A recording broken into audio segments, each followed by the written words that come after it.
भविष्यद्वक्ता सपन्याह की पुस्तक। सपन्याह यहूदा के दक्षिणी साम्राज्य के अंतिम दशकों के दौरान रहता था और ऐसा हुआ कि राजा योशिय्याह ने मूर्तियों को हटाकर और मंदिर को बहाल करके देश में वास्तविक परिवर्तन लाने का प्रयास किया ताकि केवल इजराइल के परमेश्वर की आराधना हो सके। लेकिन इजराइल बहुत दूर चला गया था। अन्य देवताओं की पूजा करना लोगों के जीवन में बहुत मजबूती से जुड़ा हुआ था और इसका अंत ऐसे हुआ कि योशिय्याह का घमंड उसे युद्ध के मैदान में अपनी ही दुखद मृत्यु की ओर ले गया और उसने यरूशलेम को बेबीलोन के साथ टकराव के रास्ते पर पहुंचा दिया। और सपन्याह ने ये सब होते हुए देखा। सालों से वो यरूशलेम के अगुओं को चेतावनी दे रहा था और ये संक्षिप्त पुस्तक उसकी कविताओं का संग्रह है जो उसके संदेश को सारांशित करती है। इसकी रचना 3 मुख्य भागों में की गई है। पहला यहूदा और यरूशलेम पर आने वाले यहोवा के क्रोध के दिन पर केंद्रित है। दूसरा भाग जाति जाति और यरूशलेम पर यहोवा के क्रोध के दिन के विषय में है। और फिर तीसरा भाग उन आशाओं की खोज करता है जो परमेश्वर के दंड के पार जातियों और यरूशलेम के लिए बनी हुई है। पहला खंड उत्पत्ति 1 के चौंकाने वाले विरोधाभास के साथ प्रारंभ होता है।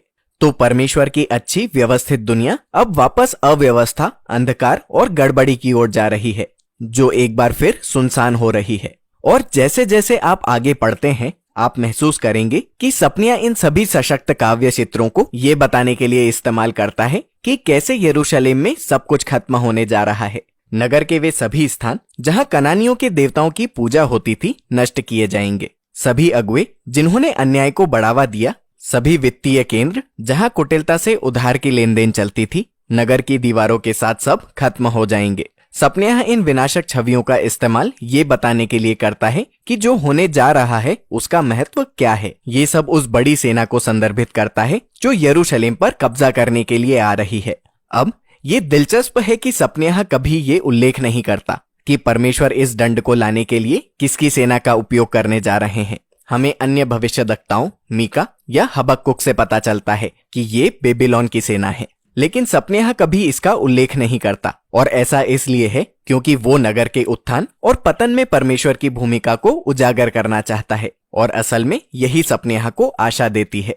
ये नहीं कि यरूशलेम इस विनाश से बच सकता है, लेकिन भाग 1 की समापन कविता में वो यरूशलेम में किसी भी ऐसे लोगों को पुकारता है जो यहोवा को ढूंढते हों और वो कहता है कि ये बचे हुए विश्वास योग्य लोग होंगे। अगर वे पश्चाताप करें तो बच सकते हैं। दूसरे खंड में सपन्याह यहूदा के आसपास की जातियों को भी शामिल करता है, तो पलिश्ती, मोआबी, अम्मोनी, यहाँ तक कि असीरिया के लोग भी।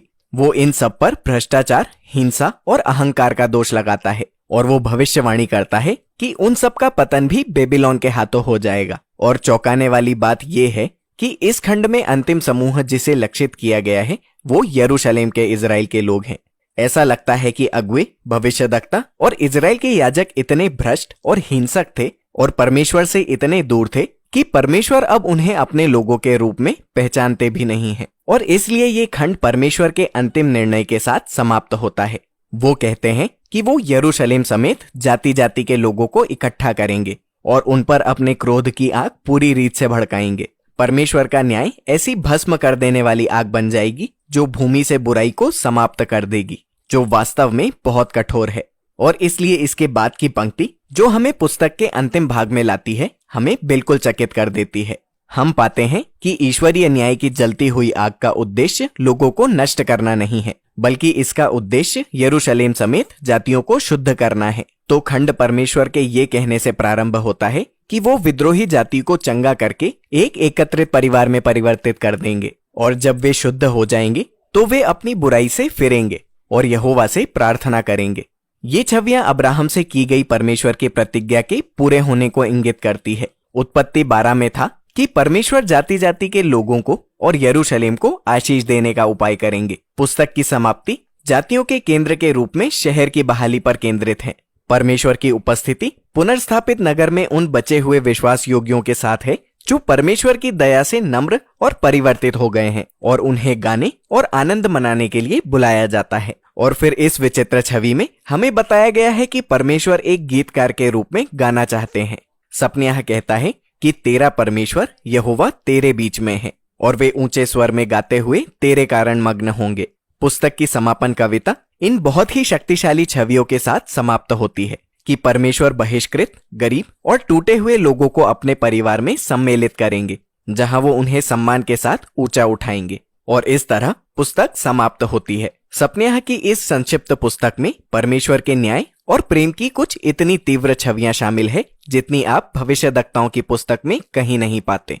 उनका न्याय मानव बुराई और हिंसा से अपने संसार की रक्षा करने और उसे बचाने का जुनून है। परमेश्वर उन भयानक चीजों को बर्दाश्त नहीं करेंगे जो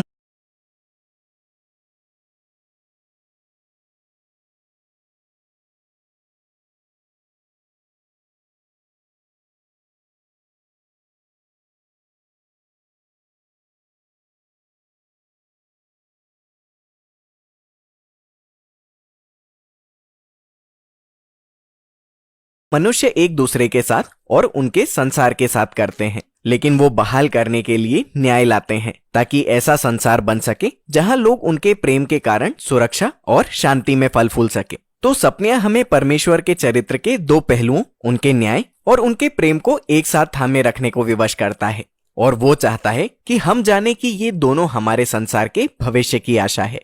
और सपनियां की पुस्तक में बस इतना ही।